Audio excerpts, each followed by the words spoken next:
গোটা দুনিয়ার উম্মতকে এতিম করে পরিবার সকলে সবুজ মিনার নিচে সোনালি কাপড় গায়ে জড়িয়ে উম্মতের বেদনা বুকে নিয়ে এখন ঘুমিয়ে আছেন। আশিকে রাসূলেরা এখনো চক্ষু বন্ধ করলে আমার নূরের নবীকে উম্মতের বেদনায় কান্না করতে শুনে আল্লাহ তাআলা আমার নূর নবীজির রওজা মুবারকে সালামের হাদিয়া পৌঁছায় দেন। ইয়া আল্লাহ, রমজান পেলাম, যদি জীবনের গুনাহ মাফ না করাতে পারি আমাদের থেকে বড় দুর্ভাগা কেউ হবে না।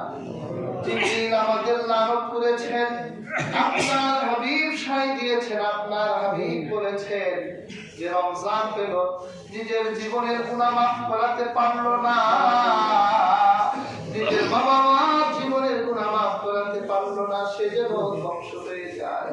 আল্লাহ, ধ্বংস হতে চাই না, দয়া করে আমাদের জীবনের গুনাহগুলো মাফ করে দেন, আমাদের আব্বা আম্মার জীবনের গুনাহগুলো মাফ করে দেন।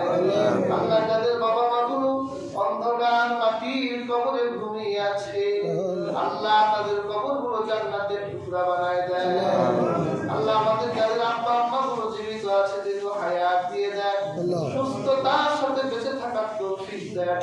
ইয়া আল্লাহ, যে উদ্দেশ্যে আপনার শাহী দরবারে হাত তুলেছি, মোহাম্মদ আলাদ ফারুক ব্যাপারী সাহেবের স্ত্রী ইন্তেকাল করে অন্ধকার কবরবাসী হয়ে গেছে, আপনার বান্দির জীবনের চলার পথের ভুল ত্রুটিগুলো মাফ করে দেন। আল্লাহ কবরটা জান্নাতের টুকরা হিসেবে কবুল করে নেন। রোজ হাশরের ময়দানে আমার নবীজির শাফাআত নসিব করে দেন। আল্লাহ, আমরাও কবরের অভিযাত্রী, মৃত্যু আমাদের জন্য অপেক্ষমান। কি নিয়ে আল্লাহ কবরে যাব? কবরে যাওয়ার মতো কিছুই তো না। আল্লাহ, আমরা তোমার দয়ার ভিখারি, তুমি যদি দয়া না করো তাহলে আমাদের কোনো উপায় নাই। আল্লাহ, আমাদেরকে দয়া করেন, আমাদের গুনাহগুলো মাফ করে দেন। اللهم إنا نسألك الجنة ونعوذ بك من النار. اللهم أجرنا من النار. اللهم أجرنا من النار. حسبنا الله ونعم الوكيل. نعم المولى ونعم النصير. رب ارحمهما كما ربياني صغيرا.